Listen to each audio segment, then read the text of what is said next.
Welcome to today's Global Connections program. I'm Bill Miller. Do the statistics show that we're living longer?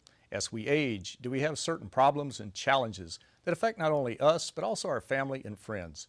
What are organizations such as the United Nations and AARP doing to help us overcome these problems? We'll be back in just a moment to talk about these and other hot-button issues.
Welcome back to Global Connections. Today we're talking about a topic that is of great interest to all of us. It probably has been in the past and it certainly will be in the future, and that is of aging. My guest today is someone who's very involved with an organization that directs almost all of its resources to helping us deal with the challenges of aging. Jennie Hansen of San Francisco, California, is the AARP president for the 2008-2010 biennium. She holds an appointment as Senior Fellow at the University of California, San Francisco Center for Health Professions. Ms. Hansen serves as Commissioner of the United States Medicare Payment Advisory Commission, and in 1997, she was named as a woman who could be president. This was an honor bestowed by the League of Women Voters of San Francisco. Jennie Hansen, welcome to today's Global Connections program. Thank you, Bill. I appreciate you being with me, and you said to call you Jennie, which I will do that. Let's start at the very beginning. I mentioned AARP. What exactly, I know this is a household acronym for many of our viewers, but what is AARP? What are your main goals? What do you do? Right, well, AARP is an organization that was started 50 years ago by a retired school principal who really started a mission that focused on health and well-being as well as economic security for people who are older.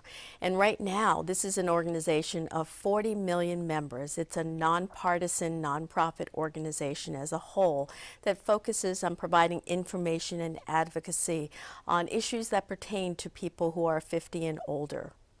So our goal is to make sure that people have the information they need, especially regarding their health, their well-being in that sense, as well as economic well-being, and also the communities in which they live. And also, finally, to make sure that there is an effective way to contribute and be a part of society as we age well. And you mentioned you had 40 million members. That's correct. That's a large number of members. I'm sure you get the members of Congress's attention when you mentioned you have 40 million members.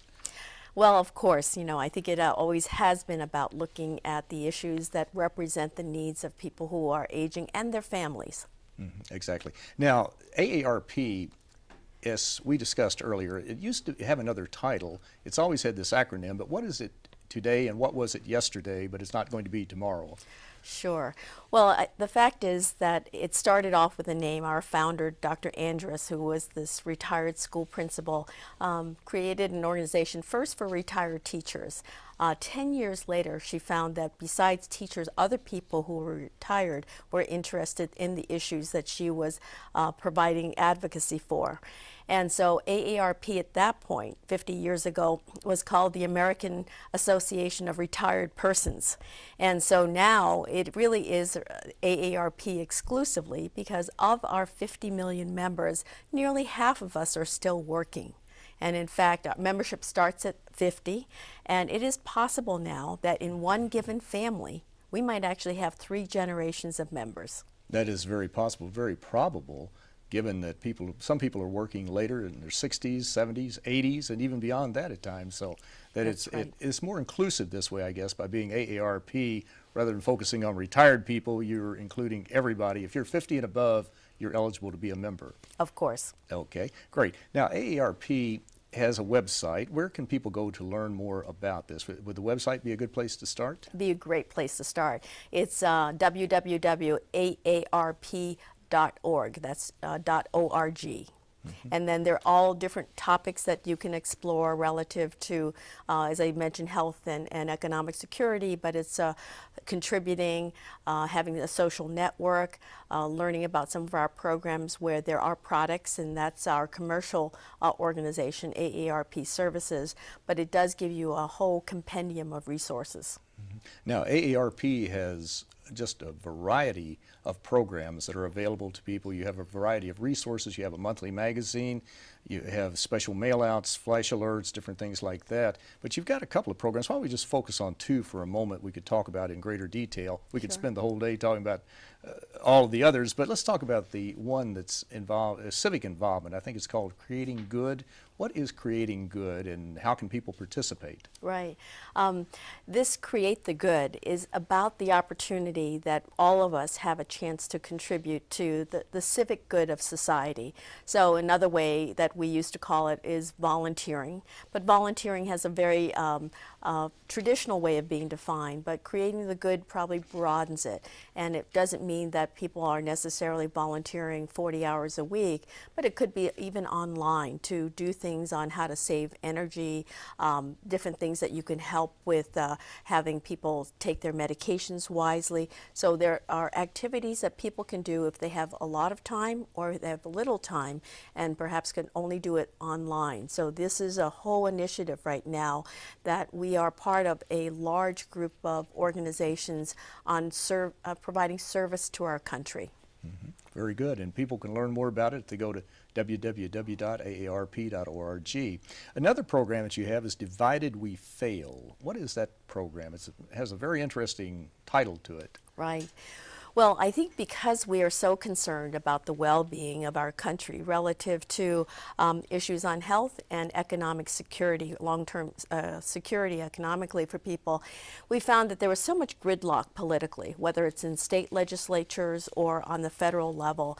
We really started this initiative with partners, so to speak, or colleagues, oftentimes that we may have differences of opinion on, but bringing together unlikely bedfellows, and that is large business, the Business Roundtable, small business, the Federation of Independent Business, and labor, which is the SEIU union, which is the fastest growing union, and ourselves, and along with probably between 80 and 90 organizations to say we would like to look at some core issues and principles that all of us agree on, even though we may, when it comes down to details, have some differences of opinion.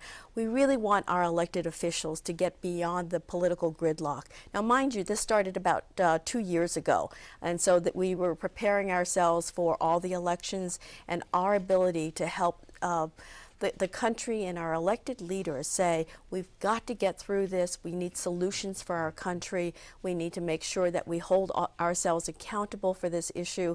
So it's beyond being a one party or the other or being an independent. These are issues that face our country.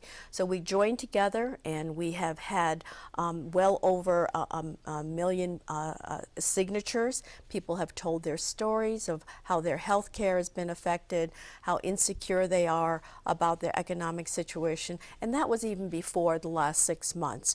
And so our goal was to join forces together to make sure that we can agree on certain core things that Congress could work on behalf of people.